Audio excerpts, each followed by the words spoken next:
Holding this angle early if enemies are running can be a free kill machine position. For those of you who don't know me, my name is Happy and I'm an immortal high level coach. In this series, I help you improve your game sense and talk about how to get an advantage on every single fight that you take. If you're tired of being stuck in the same rank, I strongly suggest joining the premium tier of my group, which will be linked down in the description. Inside, I talk about the purpose of every single role, how to learn a new skill, and most importantly, how to play your character. So if you're someone who's serious about improving in Valorant, I suggest you join. Let's get to the video. One of the best post-plant positions on Fracture, peeking the door on timing. As soon as I have a signal that it's time to peek, we always peek and get a kill. I'm telling you, you guys should try it out in lower ranks. Works every time. It's a 1v3 situation and I could just ult the enemy, but because my teammates are fighting, I don't want to just waste my ult. So I wait until I can for sure get value from it, and then I go for the ult and a nice little finish up. Watching two gladiators fight, like, should I call the king? After ulting, I come back to help my team, and I'm staying very close to this vice, but I'm more stationary, so that if they push garage, I get a trade. If they push long, I can fight with my long teammates, and after that we just go for a flash, denying access. Just chilling in one of the best post-plant positions in the entire Fracture B site. After that, I see the Jet already pushed in, so I make his life a little bit worse by throwing a molly. One guy is on site. I know that Reina is still arcade, so I'm looking for the fight. Now that she has passed, I still have my flashes. And note that I am not committing on my fights here. By not actually dying here, I delay the enemies for a really long time until it's impossible for them to win. I'm coming from a flank in a 2v2 situation. And whenever you're clearing space one by one, you have to be aware where could the enemies be hiding. One of those positions is deep under heaven in the left side. After we kill him, we wall off the spike in case he's short and he's playing his ultimate. He was wrapping me all the way around in long. I have my ultimate, so I could still possibly try to do something. Someone misses once with his ultimate and just assumes that I'm not defusing, so we end up picking up the run. I've actually learned that whenever you're defending the site, doing these weird plays like that, especially when you have teammates with you, can be very rewarding. Back in the day, I used to play passive backside, but this playstyle would actually fit more for the controller or sentinel players. As a duelist, you kinda have to take a little bit of risk. If the enemy has not planted yet, with various different characters such as Breach Aftershock, Teo Bombs, Raise Nade, you can do damage to players for planting and sometimes even get a kill. We have a call out that someone is close to generator, that's why I pop my stun to clear the smoke. I still have my drone and a lot of teammates. We find chamber, and I see that two of my teammates are already fighting gen, that's why I end up holding arcade and getting a kill, but more importantly, securing the enemies from getting all of us from behind. I am opping mid, essentially, is what I'm doing here, and my Raze actually dies short with her Vandal. After getting the trade, I use my movement ability to reposition into short and take care of the Vandal to make sure the enemies don't get it. Kill difference against the Reina.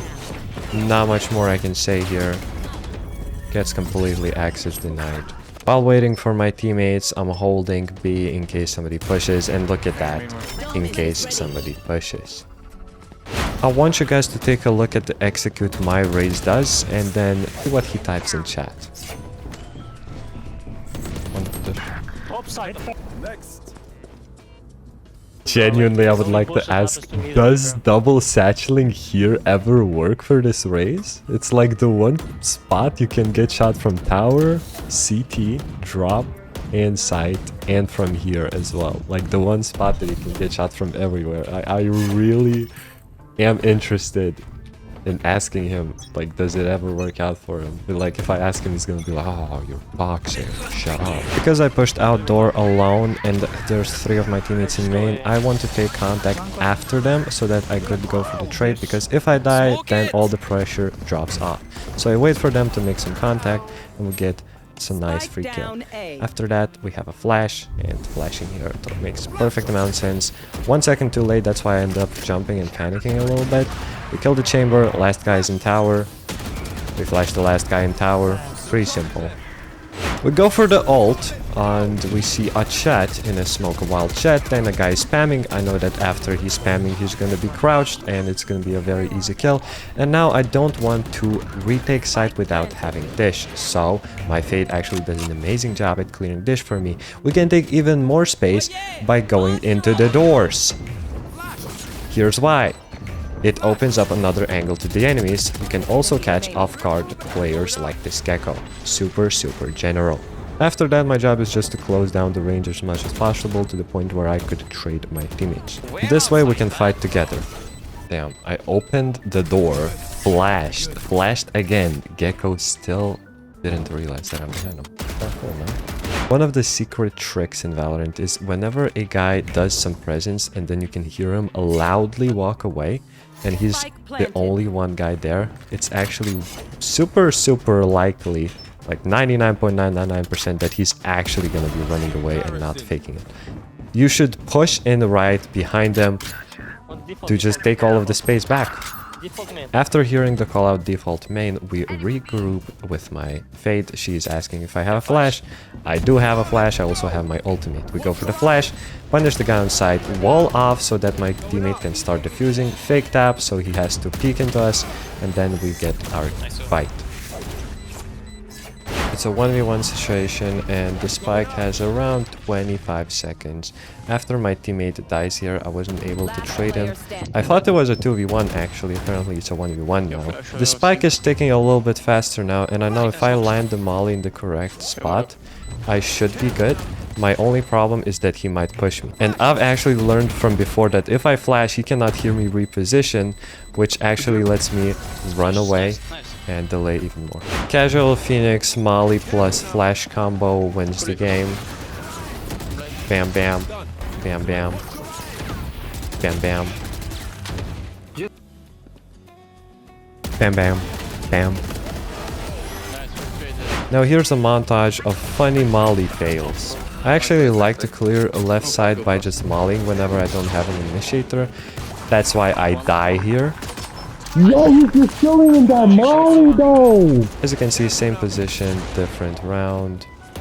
Oh my gosh, he's just burning there. Well, this is the second time I throw a molly and they're just dying there until the last second. Brother didn't even peek, he just waited. I also like to use mollies to clear out smokes so that I could take control over them.